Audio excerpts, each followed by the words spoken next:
আসসালামু আলাইকুম। পারভেজ কিচেনে সবাইকে স্বাগত। আজকে আমি একটা পাকা আম দিয়ে আমের কেক তৈরি করব। এই পাকা আমের কেকটা খুব তাড়াতাড়ি তৈরি করা হয়ে যায় আর খেতেও খুব টেস্টি হয়। আমি প্রথমে এখানে একটা পাকা আম আর 1 কাপ চিনি আমি মিক্সার গ্রাইন্ডারে একটা পেস্ট তৈরি করে নিয়েছি।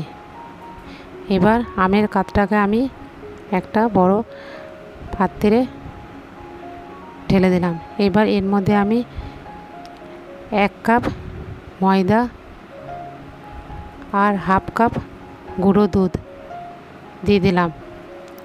দিয়ে এবার আমি খুব ভালো করে আমের কাতের মধ্যে ময়দাটা মিশিয়ে নেব। এবার এর মধ্যে অল্প অল্প করে লিকুইড দুধ দিয়ে আমি এই ব্যাটারটা তৈরি করে নেব। দেখুন আমার ব্যাটারটা মাখানো হয়ে গেছে। এবার এর মধ্যে আমি 2 চামচ এখানে আমি সাদা তেল দিলাম আর 1 চামচ বেকিং পাউডার আর হাফ চামচ বেকিং সোডা নিলাম আর অল্প পরিমাণে দুধ দিয়ে আমি ব্যাটারটা মাখিয়ে নেব।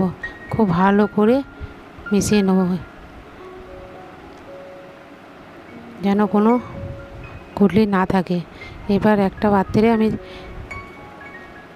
একটা কাগজ দিয়ে তেল ব্রাশ করে আমি কেকে ব্যাটারটা আমি ঢেলে দিলাম আর ওপর থেকে কয়েকটা চেরি আর কয়েক টুকরো বাদাম আমি দিয়ে দিলাম।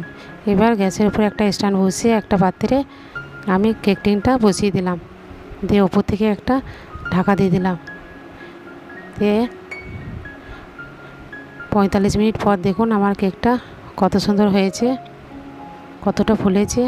আমি একটা পাত্রে আমি কেকটা এবার নিচেকার কাগজটা ছাড়িয়ে এবার কেকটা আমি কেটে দেখাচ্ছি। দেখুন কত সুন্দর হয়েছে। দেখুন আমার কেকটা।